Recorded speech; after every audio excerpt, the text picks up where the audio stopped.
आदाब, नमस्कार, बहुत-बहुत स्वागत आप सभी का। आप देख रहे हैं खास कार्यक्रम नज़र और नज़रिया। मैं हूँ आपके साथ बुशरा खानम फ़ाहद। कल 14 तारीख है, सबको बेसब्री से इंतज़ार है इस 14 तारीख का, क्योंकि कल आने हैं बिहार के नतीजे और ये पता चल जाएगा कि किसके दावों में कितना दम है। ये जो एग्ज़िट पोल का पूरा खेल किया जा रहा है, इसके ज़रिए जो एक तरह का मनोबल विपक्ष का गिराने की कोशिश की जा रही है और ये एक तरह से एक पटकथा लिखने की पूरी कोशिश है कि देखिए एक बार फिर से एनडीए की सरकार बनने जा रही है और इसको लेकर एक तरह की जो साजिशें इसके इर्द-गिर्द रची जा रही हैं, उसका एक-एक करके पर्दाफाश होता हुआ नजर आ रहा है। हरियाणा और महाराष्ट्र समझने की भूल बिहार को ना की जाए, ये भी कहा जा रहा है क्योंकि आरजेडी के कार्यकर्ता और जो समर्थक हैं, वो बहुत एक्टिव नजर आ रहे हैं। यही वजह है कि चाहे हम वोटिंग से पहले की बात करें या फिर अब वोटिंग के बाद की हम बात करें, जिस तरह से स्ट्रांग रूम की निगरानी की जा रही है और उसके बाद जो धांधलियां लगातार पकड़ी जा रही हैं, वो जाहिर सी बात है कि बहुत ही गंभीर है और ये कहा जा रहा है कि इसकी पटकथा दरअसल दिल्ली से लिखी जा रही है ताकि आखिरी वक्त में चुनाव को मैनेज किया जा सके। शुरू से ही किया जा रहा है, ये इल्जाम है, लेकिन आखिरी जो चीज बची हुई है यानी कि जो काउंटिंग होनी है उसमें उससे पहले का खेल और उसके बाद का खेल जो है वो सब भी करने की कोशिश की जा रही है। कुछ तस्वीरें हैं, कुछ ये वीडियोस हैं जो आरजेडी की तरफ से ही ट्वीट किए गए हैं।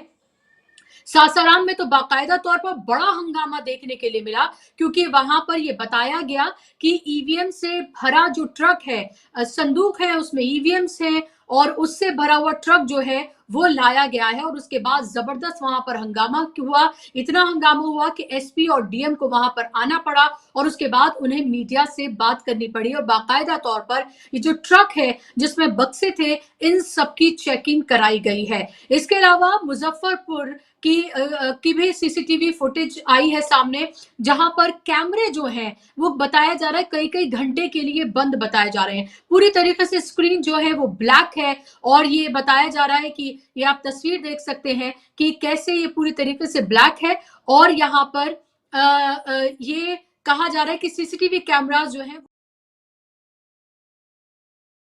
अलग अलग जगहों से देखने के लिए मिल रही हैं, जिसकी वीडियोस कांग्रेस की तरफ से ट्वीट की जा रही है और ये बताया जा रहा है कि देखिए कैसे जहां पर निगरानी है और जहां पर कैमरास लगे हुए हैं, सीसीटीवी कैमरास, उनको कैसे ऑन एंड ऑफ किया जा रहा है और कई कई घंटे तक वो बंद बताए जा रहे हैं। तो क्या इसके पीछे भी किसी तरह का कोई खेल करने की कोशिश की जा रही है? हालांकि तेजस्वी यादव ने कह दिया है कि 14 तारीख को हमारी सरकार बनने जा रही है और 18 तारीख को हम शपथ ग्रहण समारोह करने जा रहे हैं और ये भी कहा जा रहा है आरजेडी की तरफ से कि अगर अधिकारियों की तरफ से किसी भी तरीके का कोई भी नुकसान पहुंचाने, हेराफेरी करने की कोशिश की गई तो ईंट से ईंट बजा दी जाएगी, ये कहना है आरजेडी का। आरजेडी के पूर्व मंत्री हैं शिव चंद्र राम, उनकी तरफ से क्या कुछ कहा गया है, सुन लीजिए आप जरा। पसंद करेंगे इसकी ते बिहार की आवाम, बिहार के गरीब गुरबा दबे कुचले शोषित उसे भी चकनाचूर करने का काम करेगा। इसलिए गलत सलत आप प्रचार कर करके हमारी शक्ति को आप कमजोर नहीं कर सकते, हमारी ताकत को कमजोर। ये जो एग्जिट पोल आया है ये एनडीए के कमजोरी दर्शाता है और जिस तरीका के बिहार में हवा फैलाई जा रही है, ये बाबा साहब भीमराव अंबेडकर जी का संविधान के अनुसार चुनाव हुआ है। बिहार में बाबा साहब भीमराव अंबेडकर का विचारधारा पर महागठबंधन चुनाव लड़ने का काम किए और आज लोग तरह तरह के भ्रांतियां फैलाकर महागठबंधन को कमजोर करने की कोशिश कर रहा है। 5 साल हम लोग क्षेत्र में सेवा करते हैं, 5 साल घूमते हैं। अब 5 साल घूमने के बाद हमें 5 साल के बाद एक जनता का सवाल जो है कम से कम सदन में उठाने का मौका मिले, इसके लिए काम करते हैं। और आज के डेट में क्या स्थिति बन गई है, आज लोग जो है दूरभाष पर, टेलीफोन पर, मोबाइल पर पदाधिकारी को वह जो है कि वो कहता है कि हमारा बात हमारा इशारा पर काम करो। हम लोग चुप बैठने वाले लोग नहीं हैं। राष्ट्रीय जनता दल चुप नहीं रहेगा, ईंट से ईंट बजा देने का काम करेगा। वैसे पदाधिकारी जो हमारे साथ अन्याय करने का काम करेगा, बड़े लोगों का फोन का वह जो है कि फोन पर जो है कि हमको सताने की कोशिश करेगा, वैसे लोगों को हम सबक सिखाएंगे। और हम बाबा साहब भीमराव अम्बेडकर के अनुयायी है। हम मरना पसंद करेंगे, लेकिन हमारे ऊपर हुए अत्याचार हम बर्दाश्त नहीं कर सकेंगे। हम उन पदाधिकारियों को सचेत करना चाहते हैं कि आप भी संभल जाइए कि ये लोकतंत्र है, ये बाबा साहब भीमराव अम्बेडकर का संविधान और ये शक्ति और ताकत को अगर कोई चकनाचूर करने की कोशिश की तो ये बिहार की आवाम, बिहार के गरीब गुरबा दबे कुचले शोषित, उसे भी चकनाचूर करने का काम करेगा। इसलिए गलत सलत आप प्रचार कर करके हमारी शक्ति को आप कमजोर। तो आपने सुन लिया, यहाँ पर सीधे तौर पर अधिकारियों पदाधिकारियों सबके लिए यहाँ पर एक तरह की चेतावनी देते हुए नजर आ रहे हैं आरजेडी के लीडर, और कह रहे हैं कि ईंट से ईंट बजा देंगे, हम किसी भी कीमत पर इसको बर्दाश्त नहीं करेंगे अगर किसी भी तरीके से धांधली करने की कोशिश की गई। क्योंकि ये लगातार कहा जा रहा है कि वोटिंग जो है, जो काउंटिंग है, उसको स्लो किया जा सकता है।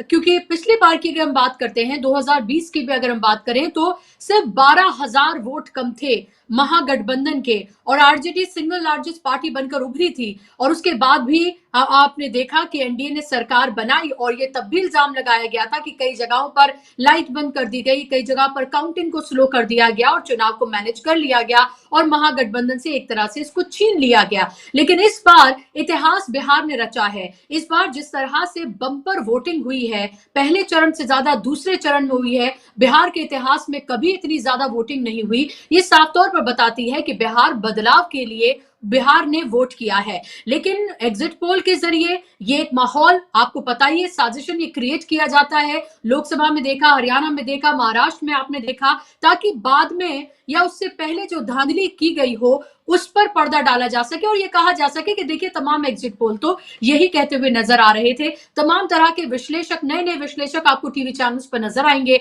और वो भी यही बताते हुए नजर आएंगे। एंकर्स तो हैं ही, आपको पता है, गुलाम की तरह वो काम करते हैं। लेकिन कल सुबह से ही आप डीवी लाइव पर सबसे तेज और सटीक नतीजे आपको देखने के लिए मिलेंगे, तो आप हमारे साथ जरूर जुड़िएगा, क्योंकि ये आपके लिए जानना जरूरी है कि असल में क्या खेल जो है वो किया जा रहा है। और इसीलिए आज का दिन, आज की रात कह सकते हैं कयामत की रात है, क्योंकि आज की रात स्ट्रॉन्ग रूम की रखवाली और ज्यादा महत्वपूर्ण हो जाती है, क्योंकि हर तरह का खेल है। एसआईआर है, इसके अलावा कैसे अधिकारियों के जरिए, पदाधिकारियों के जरिए, एजेंसीज के जरिए, ईवीएम्स के जरिए, स्ट्रॉन्ग रूम के जरिए, हर तरीके से बीजेपी ये चाहती है कि वो सत्ता में वापसी करे, क्योंकि अगर बिहार उनके पास से गया तो फिर केंद्र की सत्ता भी उनकी हिल जाएगी। आज इसी पर हम चर्चा करेंगे कि आज की रात कितनी महत्वपूर्ण है, और जो तस्वीरें आ रही हैं, ये जो वीडियोस आ रही हैं, जिस तरह के मैसेज आरजेडी की तरफ से दिया जा रहा है, तेजस्वी की तरफ से दिया जा रहा है, ये आखिर कितना महत्वपूर्ण है और कल का दिन कितना महत्वपूर्ण होने जा रहा है। मेरे साथ खास मेहमान जुड़ गए, स्क्रीन पर आप मेहमानों को ले आइए ताकि चर्चा का आगाज किया जाए। और आप फिलहाल देख सकते हैं मेरे साथ फराज शकीब हैं, जो कि पॉलिटिकल एनालिस्ट हैं, बिहार से आते हैं, और अब से कुछ ही देर में मेरे साथ सिद्धार्थ भी जुड़ जाएंगे। उनसे भी मैं बातचीत करने की कोशिश करूंगी और उनसे भी हम जानेंगे। फरा, आपका बहुत स्वागत इस्तकबाल कार्यक्रम में। सबसे पहला सवाल मेरा आपसे ये शकीब कि ये जो कुछ हो रहा है, जो वीडियोस हम अभी दिखा रहे हैं, और जिस तरह के आरजेडी की तरफ से कहा जा रहा है कि किसी भी तरह की धांधली अगर की गई तो ईंट से ईंट बजा दी जाएगी, क्या आपको ये लग रहा है कि आज की रात कयामत की रात है, खासतौर पर स्ट्रॉन्ग रूम की रखवाली के हवाले से, और अधिकारियों और पदाधिकारियों की जो बात की जा रही है, ये आखिर किस तरफ इशारा है? क्या आखिरी वक्त में भी स्लो काउंटिंग, स्लो प्रोसेस को स्लो कर देना, लाइट का बंद हो जाना, ये सब तो हमने देखा है, क्या ये सब भी हमें हाई वोल्टेज ड्रामा कल देखने के लिए मिल सकता है? देखिए, ये तमाम जिस तरह के वीडियोस आ रहे हैं सामने, और हम लोग बार बार कल हम लोगों ने सासाराम में से देखा है कि किस तरह से वीडियो आई है। स्ट्रांग रूम में एक पूरा ट्रक जो है वो अंदर जा रहा है ईवीएम को लेकर के। तो डेटा मैनिपुलेटिंग की या मैंडेट मैनिपुलेटिंग की कोशिश तो जाहिर सी बात है कि सत्ता पक्ष की तरफ से की जाएगी, इसमें कोई शक नहीं है, क्योंकि उनको ये अंदाजा हो गया है कि वो कहाँ खड़े हुए हैं। मैंडेट अगर जनादेश के मापदंड पर अगर उनको खुद को परखना हो, तो ये उसका अंदाजा उनको खुद भी हो चुका है कि हम चुनाव जीतने नहीं जा रहे हैं। इसलिए वो तमाम साम दाम दंड भेद जिसके लिए वो कुख्यात हैं, वो अपनाने की कोशिश करेंगे। दूसरी उनकी बौखलाहट ये भी है कि जिस तरह से जेडीयू की तरफ से लगातार पॉलिटिकल डेवलपमेंट्स हो रहे हैं, उसको लेकर के भी इनके इनके पैरों तले जमीन निकली हुई है कि आरएसएस के 100 साल पूरे होने के बाद भी जो है, एक राज्य जो पाटलिपुत्रा का सिंहासन पर बैठने या उस सिंहासन को हासिल करने का इनको वो नहीं मिला है अभी तक, जनता ने इनको मौका नहीं दिया है। तो अब ये किसी भी तरह से उसके लिए कोशिश कर रहे हैं, लेकिन उतने जितना प्रयास इनकी तरफ से होगा, उससे ज्यादा मुस्तैद महागठबंधन के कार्यकर्ता हैं, सिविल सोसाइटी है, वो भी उन तमाम चीजों को मैन्यूटली ऑब्जर्व कर रही है, कहाँ क्या हो रहा है नहीं। और इसीलिए आप देखेंगे कि हर थोड़ी देर के बाद एक नया खुलासा होता है कि कभी और जब हम लोग उस दिन बात कर रहे थे कि सराय रंजन में वीवीपैट की पर्चियां फेंकी हुई मिली है, उसके बाद कई जगहों से इस तरह की वीडियोस आई हैं कि वो वीवीपैट की पर्चियां फेंकी हुई मिली है। और अब सासाराम में तो खैर बिल्कुल इंतहा जिसको आप कह सकते हैं कि एक ट्रक पूरा अंदर दाखिल हो रहा है ईवीएम लेकर के। वो ईवीएम कौन सी थी, क्या वो ब्लैंक ईवीएम थी या उनमें डेटा भर के लाया गया था रिप्लेस करने के लिए, ये तमाम चीजें हैं। लेकिन महागठबंधन के कार्यकर्ताओं को, खास करके जो लोग काउंटिंग टेबल पे जाने वाले हैं, उनको एक अलग तरीके से ट्रेनिंग देने की कोशिश की गई है कि आपको किस तरह से ईवीएम को देखना है, उसकी सील को किस तरह से देखना है। जब ईवीएम अनलॉक की जाएगी आपके सामने में, उसका सीरियल नंबर है, वो उसको आपको टैली करना है। जो आपको दिया जा रहा है, मतलब जो आपको फॉर्म 17C दिया गया है, वो तमाम बूथों के फॉर्म 17C आपको दिए गए हैं, उससे आप टैली करिए। उसके बाद आप जो है वो ईवीएम खुलेगी आपके सामने में। और इसको लेकर के भी तैयारी है, और खास तौर पर मतगणना स्थलों पर महागठबंधन की तरफ से ज्यादा संख्या में लोगों को आमंत्रित किया गया है। अंदर तो जाने की परमिशन सबको नहीं होती है, एक 50 मीटर या 100 मीटर का एक रेडियस होता है, उसके बाद आप अलाउड नहीं होते हैं वहां जाना। तो बहरहाल, लेकिन जो आसपास का क्षेत्र है, आप वहां जमा रहें, और किसी भी ऐसी आपात स्थिति में या किसी भी तरह से डेटा मैनिपुलेटिंग की अगर कोशिश हो जाती है, तो एक जन दबाव बनाने की कोशिश प्रशासन के ऊपर भी कि हमारे लोग बाहर खड़े हुए हैं। और हम लोगों ने चूंकि अपनी आंखों से देखा है, पिछला चुनाव मैंने खुद अपनी आंखों से देखा है कि किस तरह से हम लोगों को ये सूचना मिल गई थी कि आरजेडी के उम्मीदवार मुकेश यादव वो जीत गए हैं, बाहर में लड्डू बट गए, आतिशबाजी लोगों ने छोड़ना शुरू कर दी, और उसके 1 घंटे के बाद जो है खबर मिलती है कि नहीं भाई, वो 1200 वोटों से हार गए। ये हमारी सीट पर हुआ है। वो जो हम लोग पिछले चुनाव के बारे में बार बार बात करते हैं कि 12-14 सीटों की इस तरह से रिगिंग की गई थी कि जो एकदम एंड मोमेंट में जाके उनका रिजल्ट पलट दिया गया था, उसमें एक हमारी भी सीट है, और हम लोग उसके चश्मदीद हैं कि किस तरह से लास्ट मोमेंट में जाकर के आपको बता दिया जाता है कि आप जीत गए, उसके बाद ये वो सीटें बहुत महत्वपूर्ण हो जाती हैं जहां पर बिल्कुल नैरो मार्जिन है, जहां पर फाइट बहुत क्लोज है। क्या वहीं पर ही सबसे बड़ा खेल होना है? क्योंकि जाहिर सी बात है, उसको मैनिपुलेट करना इजी होगा जहां कहीं भी कांटे की टक्कर है या जहां कहीं भी मार्जिन जो है वो कम है। क्योंकि हमने देखा है लोकसभा चुनाव में 1 वोट से भी हार हुई है, तो वोट तो एक एक काउंट होता है। अगर माना 100, 500, 1000, 2000, 3000 का जहां पर मार्जिन है, वहीं सबसे ज्यादा गड़बड़ होने के चांसेस हैं। ऑब्वियसली वहीं सबसे ज्यादा गड़बड़ होंगी। बहुत सारी जगहों पर लोगों का अपना आकलन ये है कि ये सीट जो है ये एनडीए के हाथ से निकल चुकी है। जैसे सीवान की सीट है, जो वहां से मंगल पांडे चुनाव लड़ रहे हैं, आमतौर पे लोगों में ये परसेप्शन बन गया है कि मंगल पांडे चुनाव हार गए हैं, तो वहां इसकी कोशिश कम की जाएगी। जैसे छपरा में ये बहुत स्पष्ट है, एकदम क्लियर तस्वीर साफ हो गई है कि वहां खेसारी लाल यादव जीत गए हैं चुनाव, तो वहां इसकी कोशिश कम होगी। लेकिन ऐसी बहुत सारी जगह हैं जहां एकदम अनप्रिडिक्टेबल है, लोगों को ये अपने अपने जो समर्थक हैं वो अपनी अपनी जीत का दावा कर रहे हैं, तो वहां ये खेल ज्यादा करने की कोशिश की जाएगी। और खास करके उसको जरूर देखना होगा कि कौन लोग, क्योंकि देखिए पूरा का पूरा 6-8 महीने से कम एडमिनिस्ट्रेशन पर, सिविल एडमिनिस्ट्रेशन पर बीजेपी ने अपना कब्जा कर रखा था, और तमाम जो है एआरओ ईआरओ की पोस्टिंग अपने हिसाब से की गई है। चुनाव की घोषणा से बिल्कुल जिस दिन चुनाव की घोषणा हुई है उस दिन सुबह में तबादले हुए हैं 300 से ज्यादा अधिकारियों के। वो तमाम खेल चल रहा है, और सबसे ज्यादा जो तेजस्वी यादव ने एक बात लोगों के जहन में डाल दी है कि 68% पोलिंग ऑब्जर्वर्स जो हैं वो दूसरे खास के बीजेपी रूल्ड स्टेट से बुलाए गए हैं, पुलिस पार्टी के जो ऑब्जर्वर्स हैं, वो उसको लेकर के लोगों में एक बहुत ज्यादा कॉन्शियसनेस है कि हमको उनको देखना है क्यों आखिर इतनी बड़ी संख्या में बाहर से लोगों को खास के पुलिस बल को बुलाया गया। और अगर पुलिस बल को भी बुलाया गया तो आपने उन स्टेट से क्यों नहीं बुलाया जो बीजेपी रूल्ड नहीं है? आप बंगाल से भी बुला सकते थे, आप झारखंड से भी बुला सकते थे, आप कर्नाटका से भी बुला सकते थे, लेकिन आपने बुलाए हैं मध्य प्रदेश से, आपने बुलाए हैं गुजरात से। और गुजरात के तमाम ब्यूरोक्रेट्स हो या गुजरात को लेकर के यहाँ एक ऐसा माहौल बन गया है कि गुजरात वाले कोई अगर आ रहे हैं, किसी भी काम के लिए आ रहे हैं, तो वो स्वाभाविक है कि वो अमित शाह और मोदी के लिए काम करने के लिए आ रहे हैं, उनको प्लांट किया जा रहा है। गुजरात के ऑफिसर्स को लेकर के तो ये हवा बनी हुई है, तो इसलिए उन जगहों पर कोशिश कम की जाएगी जहां गुजरात से डिप्लॉयमेंट हुई है ऑफिसर्स की या पुलिस पार्टी की। बाकी देखते हैं फिर कल क्या होता है। जी, एक और लास्ट क्वेश्चन फिर मैं सिद्धार्थ जी के पास जा रही हूँ कि ये जो कहा गया था कि कुछ मंत्री की किसी एक बहुत करीबी मंत्री की मुलाकात जो है वो लालू प्रसाद यादव से हुई, जेडीयू के किसी मंत्री की। क्या इस तरह की और कोई मुलाकातों की कोई खबर है? क्या अभी भी ये है कि लालू प्रसाद यादव और नीतीश कुमार के बीच में जो बातचीत है वो लगातार चल रही है और अमित शाह से बातचीत बंद है? Can you confirm that? बिल्कुल बिल्कुल, सिर्फ लालू जी से मुलाकात नहीं हुई है। आलोक मेहता और विजय चौधरी ये दोनों एक ही जिले के नेता हैं। आलोक मेहता आरजेडी के कद्दावर नेता हैं और विजय चौधरी कहा जाता है कि नीतीश जी के भूंजा पार्टी के मेंबर्स हैं। उन दोनों की भी मुलाकात हुई है और जाहिर सी बात है दोनों अपने अपने नेताओं के मैसेजेस लेकर के ही मिले हैं एक दूसरे से। तो प्लान बी रेडी है, ये बात भाजपा को भी पता है कि प्लान बी रेडी है नीतीश जी का, धक्का मुक्की करने की जरूरत नहीं है। और खास के भाजपा को इस बात का एहसास हो गया है कि इस बार जो है धक्का मुक्की करना आसान नहीं होगा, क्योंकि भाजपा तीसरे नंबर की पार्टी बनने जा रही है। एनडीए में अगर कोई सेकंड लार्जेस्ट पार्टी होगी तो वो जेडीयू होगी। एनडीए में अगर सबसे ज्यादा सीटें 101 दोनों चुनाव लड़ी हैं, लेकिन जेडीयू की सीटें बीजेपी से ज्यादा आएंगी, ये कंफर्म है।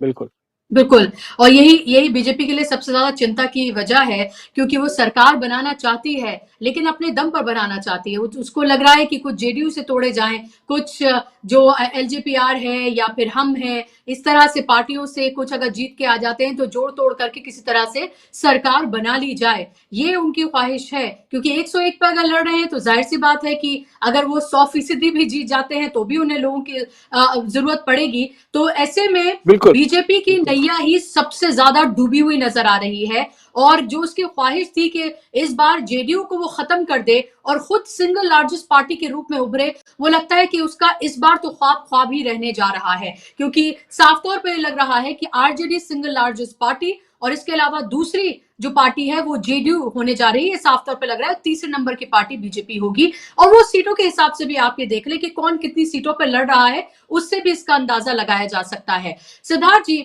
ये जो तस्वीरें आ रही हैं, ये जो वीडियोस आ रही हैं और आरजेडी के जो क्लेम्स हैं, इसको कल के हवाले से आप कितना डेंजरस देखते हैं और आज की रात को कितना महत्वपूर्ण आप मानते हैं? और कल का भी, कल 12 बजे तक लगभग हमें लगता है ये तस्वीर साफ होने लगेगी कि किसकी सरकार बनने जा रही है। कम से कम रुझानों में, कुछ नतीजों में तब्दील होने लगेंगे, क्योंकि विधानसभा का चुनाव है। छोटी छोटी क्योंकि विधानसभाएं होती हैं तो बहुत वक्त नहीं लगता लोकसभा की तरह, तो 12 से हो सकता है 1 बज जाए, लेकिन तब तक तस्वीर जो है आफ्टरनून तक साफ हो जाएगी। आपका आकलन? जी, क्रिकेट मैच में अगर सब लोग केवल बैट बॉल लेके पहुंच जाएं तब तो हम कह सकते हैं कि पहला इनिंग्स ऐसा होगा, दूसरा इनिंग्स ऐसा होगा। यहाँ पर तो कोई लाठी, कोई भाला, कोई बंदूक लेके पहुंच रहा है, तो वो तो क्रिकेट मैच थोड़े होगा। क्या होगा कल, ये तो पता ही नहीं है। बिहार में जिस तरह से भाजपा का तंत्र छल बल डंके की चोट पर बिहार के लोगों को काबू करने की कोशिश कर रहा है, यह पता लग रहा है कि बिहार में जो स्थिति है वो बहुत सामान्य नहीं है, काफी गंभीर है। जब आप सासाराम का दिखा रहे थे कि वहां पे रात में 3 बजे कोई गाड़ी जा रही थी ईवीएम के बक्से लेके, तो मुझे समझ में नहीं आ रहा है कि एक अस्पताल और स्कूल के सामने तो सरकार की क्या कहते हैं आरटीओ के तरफ से एक बोर्ड लगा देता है कि यहाँ पर हॉर्न बजाने की मनाही है। अस्पताल और स्कूल रहता है, वहां पर लोग हॉर्न नहीं बजाते। प्रधानमंत्री और मुख्यमंत्री जिस रोड पर चलते हैं उस रोड को बंद कर दिया जाता है दूसरे ट्रैफिक के लिए। तो मुझे समझ में नहीं आता, प्रधानमंत्री जिस रोड पर चलते हैं और मुख्यमंत्री जिस रोड पर चलते हैं उसमें अगर ट्रैफिक बंद है, तो जहां पर प्रधानमंत्री और मुख्यमंत्री को चुनने के वोट रखे हुए हैं वहां पर गाड़ी कैसे चल रही है भाई? जहां पर मुख्यमंत्री प्रधानमंत्री चुना जाएगा, वो लाखों लोगों का वोट वहां रखा हुआ है, वहां पर रात में 3 बजे गाड़ी कैसे चल रही है? तो सीधी सी बात है, लोकतंत्र का मतलब होता है लोक के अधीन तंत्र। इसका मतलब ये नहीं होता है कि तंत्र के अधीन लोक। अगर तंत्र के अंडर में लोक आ गया तब तो फिर उसको लोकतंत्र नहीं कहेंगे, तब तो उसको तंत्र लोक कहेंगे। तो तंत्र लोक तो है नहीं, लोकतंत्र है। तो लोक अब ये धीरे धीरे बिल्कुल स्पष्ट समझ में आ रहा है कि भारत में जो तंत्र है वो छल बल डंके की चोट पर लोक को काबू करने की कोशिश कर रहा है लोक पर। और जिस दिन इस लोक के ऊपर तंत्र हावी हो गया, उस दिन हम आप नागरिक नहीं रहेंगे, नागरिक से प्रजा बन जाएंगे। नागरिक का मतलब होता है घर का सदस्य, प्रजा का मतलब होता है घर का कुत्ता। कुत्ता किसी भी प्रजाति का हो, मालिक पर ही निर्भर रहता है। तो भाजपा ये जानती है कि 2024 में भारत में 3 इकाइयां होती हैं। सरकार नाम की जो चीज, हम जिस चीज को सरकार बोलते हैं, वो सरकार 3 खंभों पे खड़ी रहती है। एक विधायिका होती है, एक कार्यपालिका होती है, एक न्यायपालिका होती है। 2024 के लोकसभा चुनाव में भाजपा विधायिका के मामले में 240 की बैसाखी पर आ गई है। इसका मतलब उसके पास विधायिका में बहुमत नहीं है। न्यायपालिका में उसका कुछ कुछ उसकी दखल हो सकती है, लेकिन अभी तक न्यायपालिका में पूरी बहुमत नहीं है। तो भाजपा पूरी की पूरी कोशिश कर रही है कि कार्यपालिका को हाईजैक कर लिया जाए, जिसे तंत्र कहा जाता है। और तंत्र छल बल और डंके की चोट, कहीं छल करता है, कहीं बल करता है, और दोनों जहां चलता है वहां पर इंग्लिश में जिसे कहते हैं ना ब्रेजन, जिसे कहते हैं डंके की चोट पर गलत काम करने की कोशिश करता है, ताकि किसी भी तरह से लोक को वो कंट्रोल कर ले। तो ये कोशिश हो रही है, ये बिल्कुल स्पष्ट है। लेकिन यहां पर यह भी बात है कि तंत्र कितनी भी कोशिश करे, संख्या में लोक बड़ा होता है, तंत्र छोटा होता है। तो तंत्र लोक अगर अपने आप को क्या कहते हैं डोमिनेट करना चाहता है, लोक चीजों को अपने हाथ में लेना चाहता है, तो थोड़ा बहुत उसको डिटेल्स जानना चाहिए। इंग्लिश में कहा जाता है devil always lies in the details. तो थोड़ा सा डिटेल समझ जाना चाहिए। ये कोशिश तो कल बहुत होगी, जिस तरह से हम देख रहे हैं सासाराम में जिस तरह से हुआ। सासाराम तो छोड़ दीजिए, सबसे पहले एसआईआर किया, वो भी तो तंत्र लोक को काबू करने की कोशिश कर रहा था। उसके बाद जिस तरह से सीट के समझौते हुए, जिसमें कि बीजेपी नीतीश कुमार को निपटने की कोशिश कर रही थी, वो भी वही बात है कि तंत्र लोक को काबू करने की कोशिश कर रहा है। आज कहीं पर सीसीटीवी कैमरा बंद हो गया है, कहीं पे भगवा मुरेठा पहन के कोई बीजेपी के सांसद दिल्ली से वोट करते हैं, यहां भी आके वोट कर रहे हैं। बेंगलोर से लेके आपको हरियाणा से लेके ट्रेनों में लोग जा रहे हैं और बिहार में वोट कर रहे हैं। इसका मतलब फिर से तंत्र लोक को काबू करने की कोशिश कर रहा है। जिस तरह से फराह साहब ने कहा, वीवीपैट की पर्चियां अगर सड़क पे फेंकी हुई मिल रही है, इसका मतलब अंदर कोई दूसरा वीवीपैट की पर्ची पहुंच गई है। इसका मतलब फिर से तंत्र लोक काबू करने की कोशिश, लोक के आंख में धूल झोंकने की कोशिश कर रहा है। मुजफ्फरपुर हो, छपरा हो, अलग अलग जगहों पे अगर सीसीटीवी बंद हो गया है स्ट्रांग रूम का, इसका मतलब फिर से तंत्र जो है वो लोग के आंख में धूल झोंकने का कोशिश कर रहा है। तो ये पूरा का पूरा ध्यान में रखिएगा, तंत्र पूरा का पूरा लगा हुआ है। जिस तरह से फराह साहब ने कहा कि कोई पुलिस को बुला लिया है हरियाणा से और किसी ऑफिसर को बुला लिया है गुजरात से, इसका मतलब क्या है? ये तंत्र के ऊपर भाजपा का कब्जा है और बिहार के लोग को डोमिनेट करने के लिए, दबाने के लिए पूरी तरह से दबंगई चल रही है भाजपा के तंत्र की बिहार के लोगों के ऊपर। लेकिन लोक क्योंकि संख्या में बड़ा होता है, तंत्र छोटा होता है, तो अगर लोग कुछ चीजों को, डिटेल्स को, कुछ विषयों को गंभीरता से समझ लेता है, कोई चीज किस प्रोसेस से चलती है, किसी भी चीज की एक प्रक्रिया होती है, चाय भी बनती है तो एक प्रक्रिया है, बिना प्रक्रिया के चाय नहीं बनती है। तो जब हम प्रक्रिया जान लेता है लोग, जब प्रक्रिया जान लेगा तो तंत्र को उस प्रक्रिया के अंदर से बदमाशी करने का, आंख में धूल झोंकने की संभावना कम हो जाती है। इसका एक छोटा सा उदाहरण देता हूं, डीबी लाइव के दर्शक भी आप जी इससे पहले एग्जाम्पल कोट करें। सिद्धार्थ जी एक सवाल किया, कल का दिन आपको लग रहा है कि बहुत हंगामेदार होने जा रहा है, क्योंकि अभी से ही उसके आसार दिखते हुए नजर आ रहे हैं, क्योंकि ये भी लग रहा है कि आरजेडी के कार्यकर्ता किसी और पार्टी के कार्यकर्ताओं की तरह नहीं है, बल्कि एक तरह की टक्कर आप मान लें कि बीजेपी के कार्यकर्ताओं की तरह ही है और चप्पे चप्पे पर हैं, इसमें भी कोई दो राय नहीं है। तो टकराव और कॉन्फ्लिक्ट, ये सब ऐसा लग रहा है कि कल एक हाई वोल्टेज ड्रामा जो है वो देखने के लिए मिल सकता है। जीत किसकी होगी ये तो पता चलेगा ही, लेकिन ये सब कुछ भी देखने के लिए मिल सकता है, ये भी साफ तौर पर लग रहा है। और हो सकता है कि ऐसा भी हो कि बहुत सारी जगहों पर हमें रात तक पता चले कि किसकी जीत हुई है। अगर अगर चुनाव बहुत मार्जिन से कहीं पर हमें अटका हुआ, क्योंकि ये मैं इसलिए कह रही हूं क्योंकि बहुत सारे इलेक्शंस कवर किए हैं, देखे हैं और ऐसा होता हुआ भी देखा है।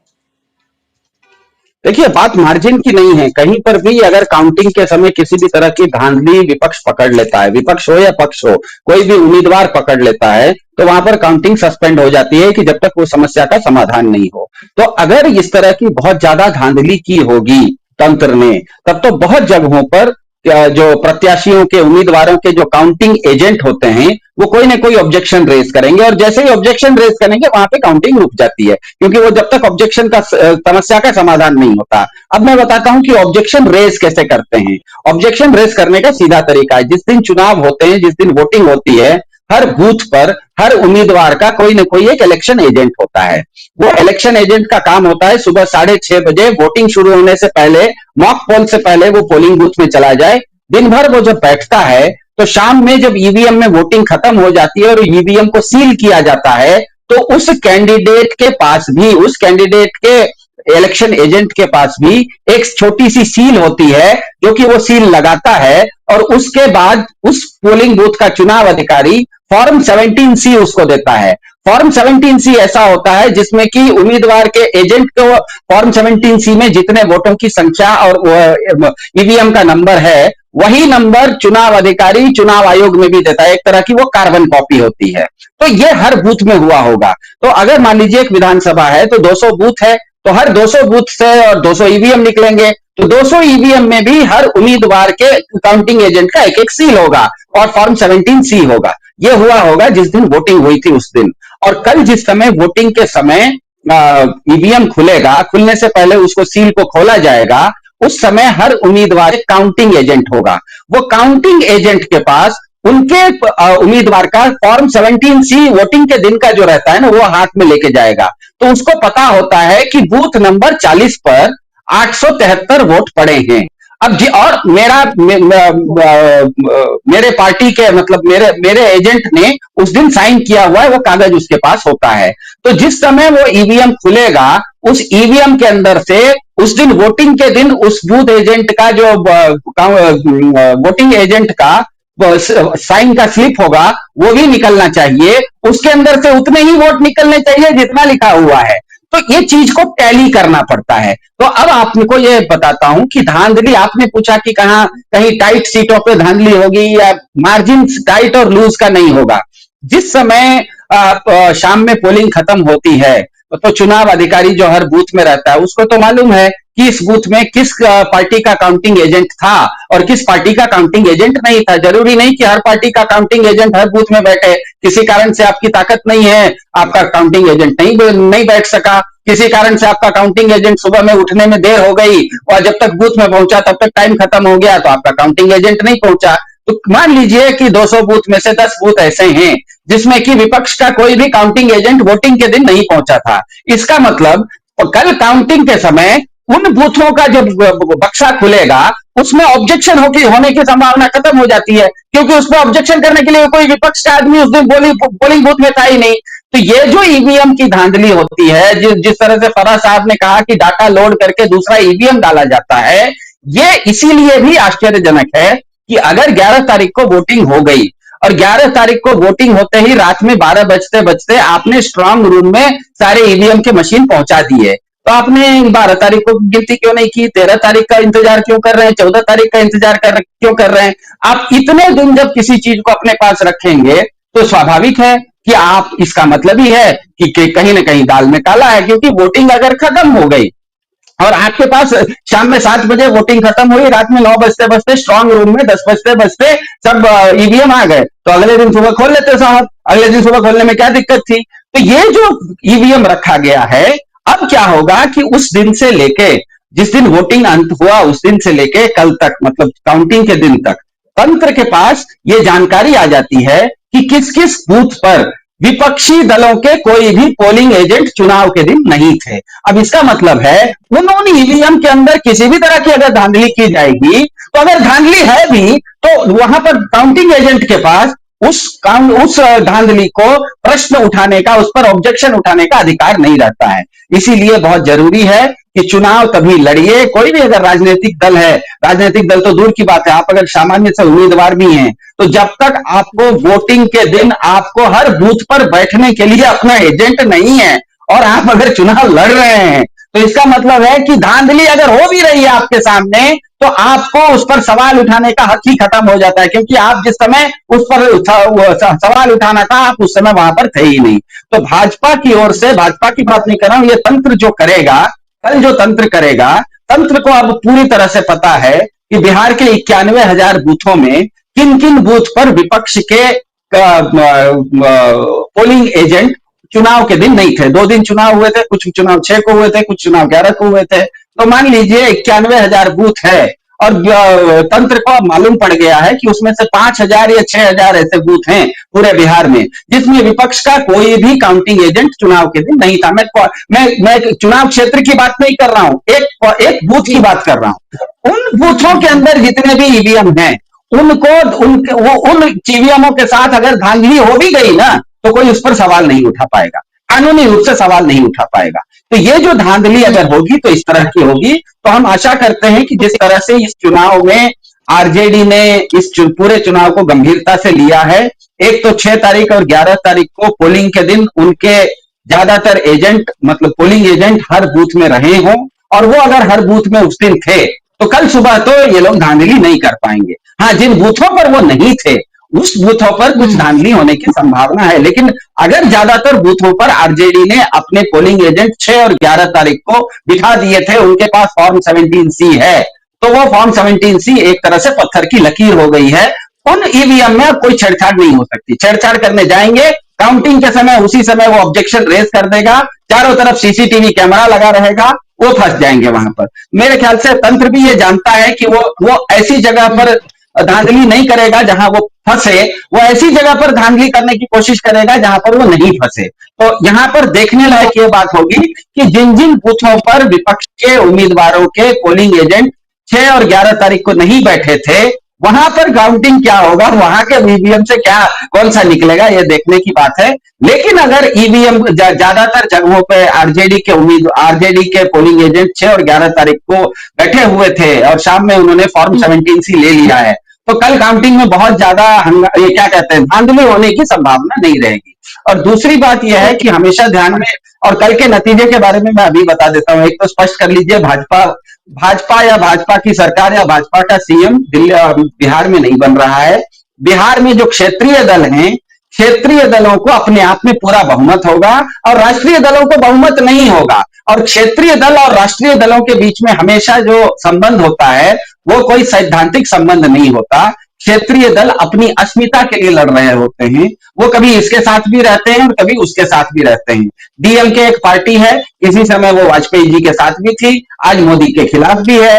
एक शिवसेना है, उद्धव ठाकरे हैं, कभी वो बीजेपी के साथ भी थे, आज बीजेपी के विरुद्ध भी हैं। नीतीश कुमार खुद हैं, वो एनडीए में भी थे और कभी यूपीए में भी थे। तो क्षेत्रीय दल जो होते हैं, वो किसी भी दूसरी राष्ट्रीय दल के साथ किसी सैद्धांतिक रूप से नहीं होते, वो अपनी अस्मिता बचाने के लिए होते हैं। और कल चुनाव जैसे ही रिजल्ट आना शुरू होगा, आप एक घड़ी के लिए उसको एनडीए और यूपीए, मतलब एनडीए और एमजीबी महागठबंधन के रूप में देखना अगर छोड़ दीजिए, पार्टियों की संख्या देखेंगे, तो मैं आपको कहता हूं क्षेत्रीय दल बहुत आराम से सुबह 10, साढ़े 10, 11 बजते बजते जब तक आपका ट्रेंड नहीं आएगा ना, उससे पहले आपको पता लग जाएगा कि क्षेत्रीय दलों को 123 से ज्यादा सीट आ रही है और राष्ट्रीय दलों को 123 से कम आ रही है। इतना तो पक्का ही है। जी, ओके। महत्वपूर्ण बातें और टेक्निकल जो पॉइंट्स हैं वो भी आपने बहुत अच्छे से यहाँ पर बताया, और जो लोग सुन रहे हैं अभी, दर्शक जो हजारों की तादाद में, उनको भी अंदाजा हो रहा होगा कि कल क्या हो सकता है और किस तरह से टेक्निकली उसको कैसे हैंडल करना, ये सब भी उनकी समझ में आया होगा। सवाल मेरा ये शाकिब जी की, क्या ये जो कुछ हो रहा है, आरजेडी की मुस्तैदी क्या बीजेपी की मुसीबत बन रही है?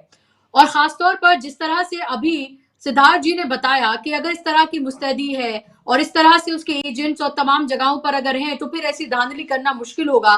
तो क्या आपको नहीं लग रहा कि आरजेडी की जो मुस्तैदी है और लगातार सोशल मीडिया पर हर जगह वो बहुत ज्यादा अग्रेसिव नजर आ रहे हैं, यही बीजेपी की मुश्किल बनता हुआ नजर आ रहा है? क्योंकि कांग्रेस के कार्यकर्ता कहीं ना कहीं ढीले पड़ते हुए नजर आते हैं, लेकिन वही क्षेत्रीय पार्टियां उनके लिए सिर्फ वो ही राज्य है और वही राज्य उनके लिए बहुत महत्वपूर्ण है, करो या मरो है उनके लिए।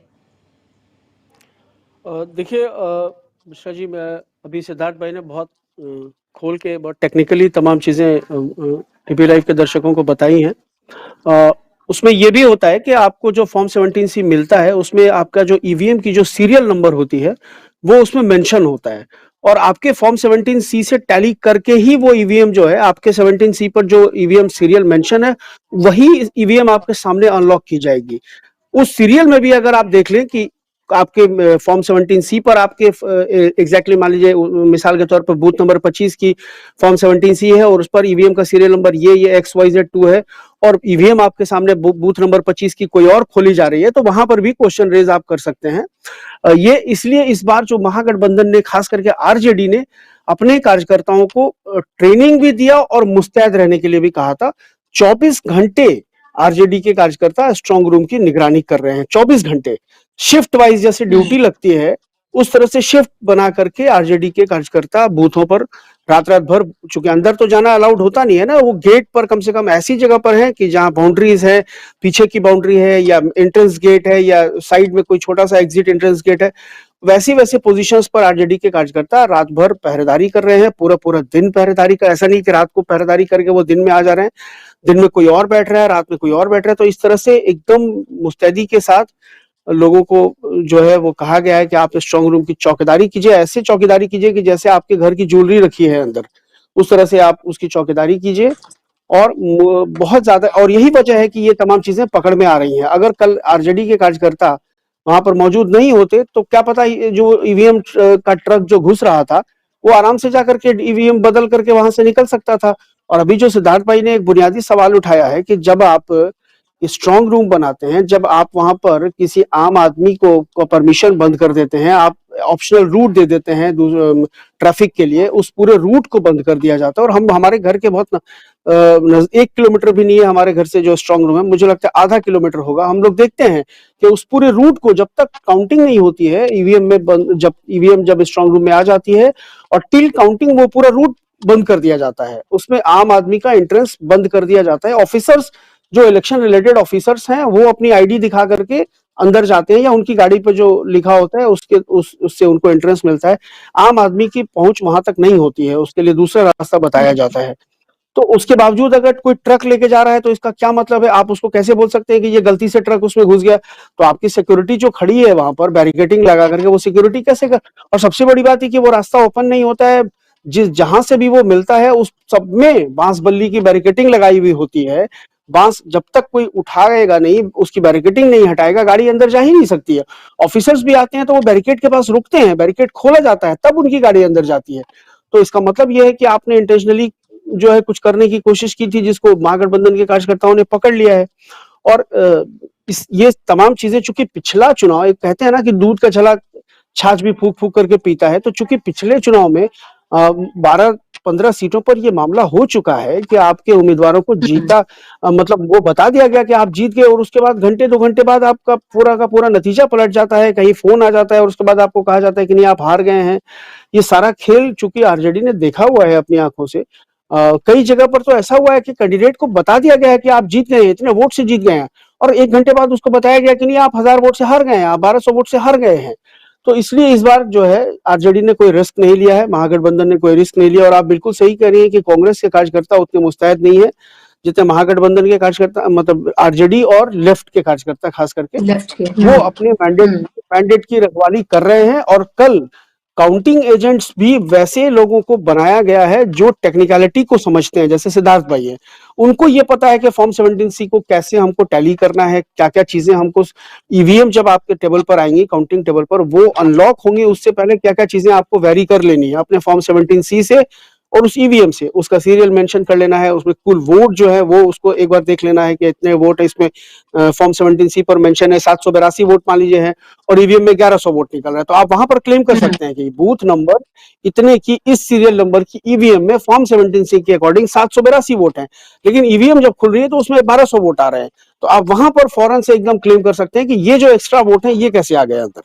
तो ये तमाम चीजें जी हैं, इसलिए उनको भी ये और ट्रेनिंग एक दी और गई है शकील बहुत। साहब, एक और बात की और सबसे लोगों के जहन में। सबसे सबसे जी इंटरेस्टिंग जो है हाँ मैं बता दे रहा हूँ, जिन जी काउंटिंग एजेंट्स को अंदर भेजा गया है, मैं आपको बता रहा हूँ, जिन काउंटिंग एजेंट्स को अंदर भेजा जा रहा है वो डरपोक नहीं है। वो सबसे एक चीज का और ध्यान रखा गया है कि वो डेयरिंग हो, वो ऑफिसर से डरे नहीं।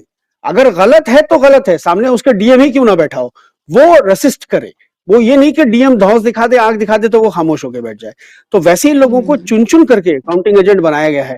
हम मेरे पास भी फोन आया था, लेकिन मैंने माजरत किया कि मेरे पास टाइम नहीं है, क्योंकि मुझे बैठना है पूरे दिन कई अलग अलग चैनल्स पर। तो हम और अंदर जाने का मतलब, एक बार अगर आप अंदर चले गए तो फिर आप पैक हो गए, फिर आप ना फोन यूज कर सकते हैं, मतलब फिर आपको पानी के लिए भी डिपेंडेंट होना पड़ेगा कि कोई प्यून लाके आपको पानी पिला दे, अदरवाइज आप तो चाय और पानी के लिए भी वो हो जाते हैं। तो इसलिए दबंग लोगों को अंदर भेजा जा रहा है और चुन चुन करके भेजा जा रहा है, जो दबंग इंस्टेंस में कि वो डरे नहीं, वो ऑफिसर से रेसिस्ट करे, बात करे, ये है इस तरह के लोग। बिल्कुल। तो तो इसलिए इनडायरेक्टली बहुत आप ये भी मुश्किल बता है रहे इस हैं कि बार आप इस बार दबंग इनका। हैं, लेकिन मेरा मेरा सवाल ये है कि मेरा सवाल आपसे ये है कि जो आरिफ मोहम्मद खान हैं, उनके रोल को आप किस तरह से आप देख रहे हैं? देखिए क्योंकि उनकी चर्चा भी बड़ी सबसे हो बड़ा रही रोल है उन्हीं का कि होगा। उनका असली काम तो अभी आना बाकी है। बिल्कुल बिल्कुल, सबसे बड़ा खेल वही होना है। सबसे बड़ा खेल जो होगा वो राजभवन से ही होगा, और वो राजभवन से अगर कोई खेल होगा तो वो भाजपा के पक्ष में होगा, इसमें कोई शक शुबा नहीं है। आरिफ मोहम्मद खान साहब, हालांकि बहुत सारे लोग जो है उनको लेकर के वो रहते हैं, भाई कंट्रोवर्सी में रहते हैं, वो बयानों को लेकर के वो तमाम चीजें, लेकिन व्यक्तिगत रूप से जहां तक आरिफ साहब को मैं जानता हूं, वो उनकी अपनी निजी जिंदगी जैसे भी हो, वो बहुत काम एंड क्वाइट आदमी है, मतलब संवेदनशील आदमी है। अब ये तमाम चूंकि उनकी मजबूरी है, भाई उनको राजभवन में रखा ही गया है इसी के लिए कि आप हमारे काम को आसान करिए, नहीं, तो एक इतने अलग बात है। मजबूर नहीं है वो, लेकिन इतने मजबूर नहीं है वो, अब जाहिर जाहिर सी देखिए, बात है कि मजबूर उन्हें इसलिए अगर मैं उन्हें अगर मलाई दी गई आप है तो उनको काम भी उनका डिसाइड करके उनको दिया गया होगा, तो मजबूर तो वो नहीं है। खैर ऑब्वियसली मैं ये नहीं, इस बात मजबूर से इस जी सिलसिले में नहीं जी बोल रहा हूँ, मैं कह रहा हूँ कि मजबूर नहीं, मतलब आप उसको मौका परस्त बोल सकती हैं। अगर वो हाँ अगर उनको ये होता तो वो एक स्टैंड ले सकते थे कि नहीं हम आपके साथ नहीं जाएंगे। और आप चूंकि इसलिए बेहतर जानती होंगी, अलीग वाले सब उनको जानते हैं, जो एमयू अलुमनाइज हैं वो उनको जानते हैं, तो इसलिए जी आप शायद जानती हो, बिल्कुल हमारे यहाँ के एक हैं एनडीटीवी के, एक बिजनेस हेड हैं, आप ऑफ रिकॉर्ड बताऊंगा आपको, उनसे उनके बड़े घरेलू ताल्लुकात हैं। अरफा आपा तो जानती हैं उनको। जी जी जी बिल्कुल, जाहिर सी बात है। तो ये तमाम चीजें तो हैं ही, और जाहिर सी बात है ये भी देखना बेहद महत्वपूर्ण है कि ये तमाम जो गवर्नर के रोल हैं, क्योंकि हमने और तमाम जगहों पर देखे हैं। सिद्धार्थ जी, आप इसको कैसे देख रहे हैं? अगर एक डेफिनेट मैंडेट आ जाता है तो जाहिर सी बात है फिर कोई खेल ही नहीं है, फिर तो आपको बुलाना ही पड़ेगा जब नंबर्स ही नहीं होंगे। लेकिन अगर कुछ इस तरह की स्थिति बनती है कि किसी के पास डेफिनेट नंबर नहीं है और किसी ना किसी तोड़ जोड़ की जरूरत पड़ती है, तो क्या फिर आपको लगता है कि फिर सबसे महत्वपूर्ण जगह हो जाती है राजभवन, गवर्नर्स हाउस? देखिए, भाजपा इस चुनाव में उसने जेडीयू को कम सीटें दी, हमें पता है, ध्यान में रखा। इससे पहले जेडीयू ज्यादा सीटों पर लड़ती थी। दूसरी बात है, जेडीयू का पूरा कैंपेन भाजपा ने हाईजैक किया। तीसरी बात है कि नीतीश कुमार को निपटने की पूरी कोशिश की। इसका एकमात्र कारण यह है, अभी तक तो चुनाव का माहौल था इसलिए हम इस बात को नहीं बता पा रहे थे, लेकिन अब हम बता पा सकते हैं, क्योंकि कुछ चीजें नहीं बताना, समय से पहले नहीं बताना चाहिए। तो जब आप समय से पहले कोई चीज को नहीं बताते हैं और समय आने पर ही बताना होता है, उसका मूल उद्देश्य भाजपा का यह है कि एनडीए के अंदर सबसे सिंगल लार्जेस्ट पार्टी के रूप में वो उभर जाए, जेडीयू को बहुत कम सीटें आए, जेडीयू इतनी निपट जाए कि जेडीयू 50 के अंदर रहे और भाजपा जेडीयू से ज्यादा सीटें आ जाए, ताकि फिर वो संवैधानिक रूप से गवर्नर के ऊपर, राज्यपाल के ऊपर यह दबाव लाए कि नियम के अनुसार सिंगल लार्जेस्ट पार्टी को आपको निमंत्रण देना होगा सरकार बनाने के लिए। तो भाजपा चाहती है कि कल रिजल्ट आने के बाद भाजपा और नीतीश कुमार की जेडीयू अलग अलग हो जाए, भाजपा ये क्लेम करे कि हम सिंगल लार्जेस्ट पार्टी हैं, सिंगल लार्जेस्ट पार्टी होने के नाते आप हमको बुलाइए, हम में से किसी को मुख्यमंत्री की शपथ दिलवाइए और 10-15 दिन का हमको टाइम दीजिए जिसमें कि हम अपना बहुमत साबित कर सकें।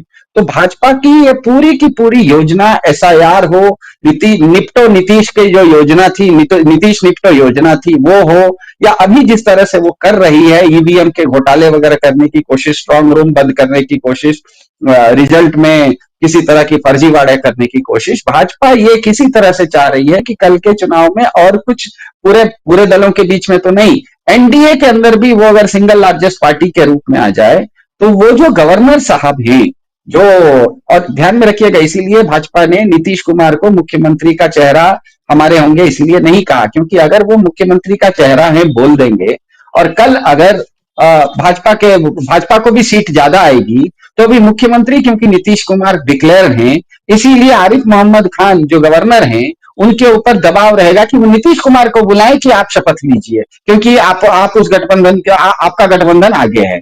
इसीलिए भी भाजपा ने नीतीश कुमार का नाम नहीं लिया। भाजपा चाहती है कि कल एनडीए के अंदर ही सही, कम से कम वो सिंगल लार्जेस्ट पार्टी के रूप में उभर जाए और जो गवर्नर उनके हैं वो इस बहाने पर, मतलब इस तर्क पर बीजेपी के किसी को बुला ले कि भैया तुम सिंगल लार्जेस्ट पार्टी हो एनडीए में, तुम आ जाओ, हम तुमको शपथ ग्रहण करवा देते हैं, 15 दिन के बाद तुम अपना ये कर देना। इसी तरह से इन्होंने देवेंद्र फडणवीस को भी तो सुबह 5 बजे एक जगह पर, एक बार याद होगा आपको, महाराष्ट्र में देवेंद्र फडणवीस को सुबह 5 बजे इन्होंने शपथ दिलवा दी थी। तो किसी को आप शपथ दिलवा देते हैं तो आपका क्या होता है, संवैधानिक रूप से एक नया संकट खड़ा हो जाता है। तो मेरे ख्याल से भाजपा इस योजना के अंतर्गत काम कर रही है, लेकिन जहां तक मुझे लगता है इस तरह की स्थिति आएगी नहीं। जिस तरह से शाकिब साहब ने कहा, इस पूरे चुनाव को जिस तरह से तेजस्वी यादव और टीम इंडिया ने लड़ा है, टीम इंडिया की ओर से भले कांग्रेस कम सीटों पे लड़ रही हो, लेकिन हमें पता है राहुल गांधी एक बहुत अच्छे स्टार कैंपेनर हैं। राहुल गांधी जहां सीट पर नहीं भी लड़ रहे हैं वहां पर भी वो अगर चुनाव प्रचार करते हैं तो उसका पॉजिटिव असर पड़ता है। कभी कभी ऐसा होता है कि आपका एक कैंपेनर होता है, वो भले उसकी सीट नहीं जीत रहा हो, लेकिन वो स्टार कैंपेनर आपको वोट दिलवाता है।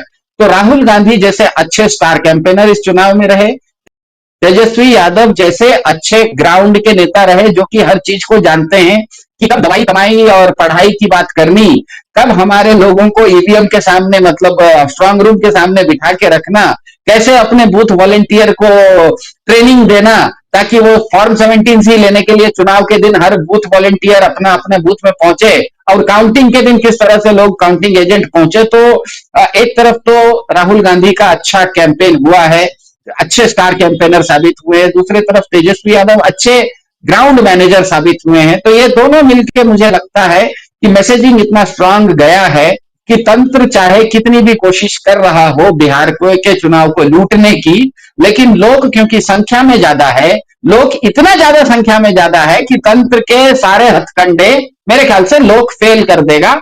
कल यही देखिए, ये कल का जो चुनाव का नतीजा है ये बिहार तक सीमित है, इस गलतफहमी में मत रहिए। बिहार के अगर ये चुनाव कल लोक जीत जाता है, सीधी सी बात है, कल अगर ये चुनाव लोक जीत जाता है तब तो भारत रास्ते पर आ जाएगा। और अगर कल किसी कारण से तंत्र मजबूत होकर उभर जाता है, तंत्र किसी भी तरह से अपनी दबंगई से ये चुनाव चोरी कर लेता है, तब फिर इस चुनाव का रिजल्ट कुछ भी आए, बिहार में कुछ भी हो, पूरे देश में माहौल बदलेगा और खास करके दक्षिण भारत में और ज्यादा बदलेगा, क्योंकि इसके बाद जो ये दक्षिण भारत के राज्य है उनको पता लग जाएगा कि ये सारा का सारा खेल शुरू होता है एसआईआर से।